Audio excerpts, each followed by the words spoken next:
We are the Gujarat Technological University. Since its inception over a decade ago, GTU has been empowering young and curating minds to realize their true potential. Over 4 lakh inspired students are enrolled with one of the premier academic universities in India. With more than 450 affiliated colleges in its fold operating across 5 zones of the state, GTU, the International Innovative University, your place to move forward.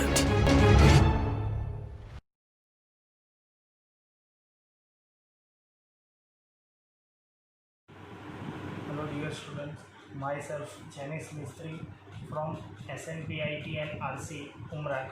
I am from Civil Engineering Department. Today I am deliver a lecture which is based on direct and bending stress of a subject SA1 in a 4th sem Civil Engineering Department. First of all, today we will as discussed earlier, direct stress and bending stress. Before we start about the direct and bending stress, before that we understand some definition. So first of all we will start the definition with the axial load. So what is the axial load? When the load is acting along the longitudinal axis of the column, it is called the axial load. Suppose we take one example of a column. Every column is a longitudinal axis. The load is acting on the longitudinal axis of the column. That load is known as a axial load. Axial load produce direct stress, or we can say that compression stress in a column. So direct stress is indicated by sigma 0. Second one definition, that is your eccentric load. A load whose line of action does not coincide with the axis of a column is called a eccentric load. Suppose another time we will give an example of a column. We take an example of a column. This one line is we all know that longitudinal axis of column. The load is acting after the some distance. That load is known as your eccentric load. In every time, eccentric load produces a direct stress as well as bending stress in a column. So we can say that eccentric load is indicated by sigma b. So we can say that direct stress and bending stress, sigma 0 plus sigma b. Second one, eccentricity. The horizontal distance between the longitudinal axis of column and line of action of load is known as a eccentricity. Here the example of eccentricity E, it is indicated by small e. That one line is known as a longitudinal axis. This one is a load. This distance is known as your eccentricity and it is indicated by small e. Okay, another most important theory, that is your effect of axial load and eccentric load on a column. So we will take a 2 example. This one portion is known as your axial load and this one right hand side portion is a eccentric load and left hand side portion is a axial load. We take a one column example. Here the load is acting on the longitudinal axis. Here the load is acting after some distance, that is known as a eccentricity. So this one is a axial load and this one is known as a eccentric load. So another one step, step number 2, direct stress. In axial load, the stress diagram is look like that. Its equation is sigma 0 is equal to P by A. We all know that the direct stress is indicated by sigma 0, force divided by area. P is equal to force, A is equal to area. In similar manner, in eccentric load, the direct stress diagram is indicated by or look like that. It is also find sigma 0 is equal to P by A. In another one, bending stress. We all know that the axial load is produced only the direct stress. In eccentric load, there is a 2 type of stresses. One is a direct stress and second one is a bending stress. So bending stress diagram is look like that. It is indicated by sigma b. So after the two diagram, direct stress, after the two stresses, direct stress and bending stress, we have to find out the resultant stresses. So in axial load there is only one stresses is generated due to the load. It is known as a direct stress. So we can find out the resultant as a direct stress P by A. In eccentric load there is a two stresses are generated. First one is a direct stress and second one is a bending stress. So we can find out the resultant stress is equal to sigma B is equal to capital M divided by Z, where capital M is equal to moment and Z is equal to section modulus. Next one theory, maximum and minimum stresses in column. So first of all, what is the maximum stress and what is the minimum stress? If we can find out the maximum stress, we have to add summation of a direct stress and a bending stress, and we can find out the minimum stress. At that time we have to subtract the direct stress in a bending stress. So we have to find out the sigma maximum. So equation is sigma 0 plus sigma B. Sigma 0 is equal to direct stress. Its equation is the force divided by area, and this one is a bending stress. Its equation is M divided by Z. We all know that capital M is equal to perpendicular distance multiplied by force. So force value is the P and perpendicular distance is E. What is the Z is equal to section modulus? We all know that section modulus is equal to I divided by Y, where I is equal to moment of inertia, Y is equal to distance of extreme fiber from the CG of column. So we can find out the equation like that. But we all know that a rectangular section, we have to find out moment of inertia at its equation is dB cube by 12 and Y is equal to B by 2. So after the simplify this equation and P by A common, we have to find out the equation for sigma maximum. P by A in bracket 1 plus 6 E divided by B.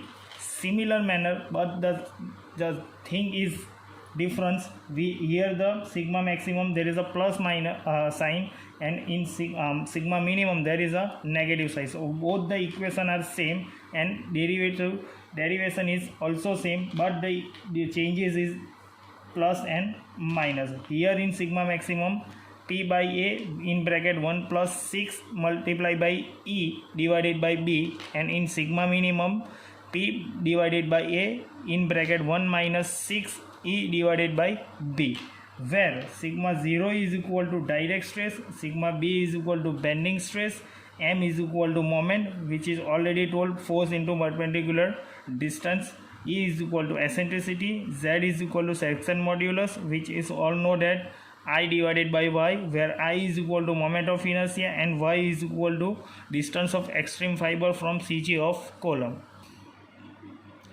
We take one example, try to solve it.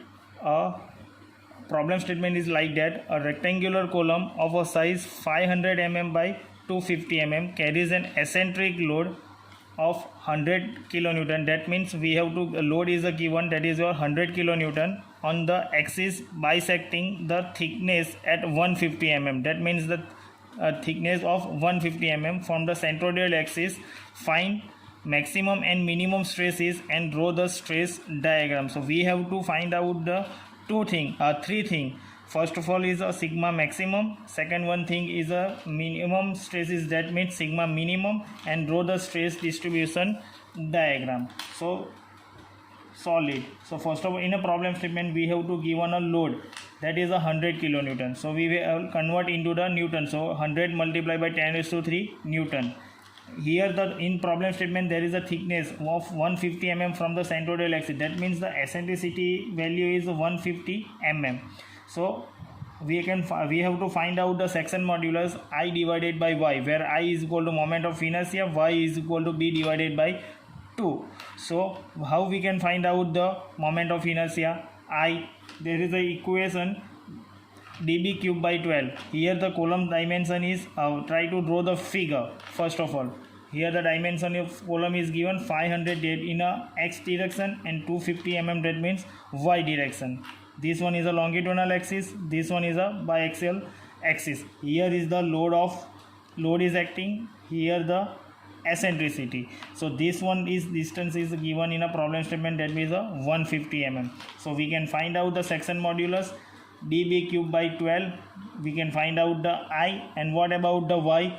250 divided by 250.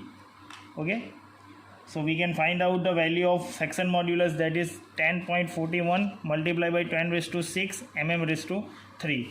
So next one, target sigma maximum. So how we can find out the maximum stresses in a column? So we have a one equation we will already see in a last theory, maximum and minimum stresses. So equation is P divided by A plus M by Z. P is equal to load, A is equal to area, M is equal to moment, and Z is equal to section modulus. We will already find out. So put the all value in this equation and we can find out the answer of 22.4 Newton per mm square. The answer is in a positive. That means the whatever the stresses is coming in a sigma maximum, it is known as a compressive stress. Similarly, in sigma minimum, we have already see the equation P by A minus M by Z. All the value we have to find out.